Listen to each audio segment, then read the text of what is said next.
咋那么懂？武汉南疆不仅骑得多、拉得多，睡眠质量还特别好。我们女的睡觉要酝酿半天喽，睡的姿势、手的位置、枕头的高度都要合适，一点不对就睡不着。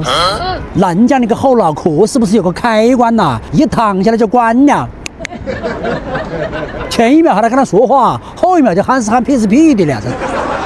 嘿嘿，那是从小练出来的。上数学课啊，老师一开口啊就着了，相当侧面。男的不光睡得快哟，还打鼾，跟隔壁装修的那个站头一样，往你那个脑壳兜里站呐、你受得了的？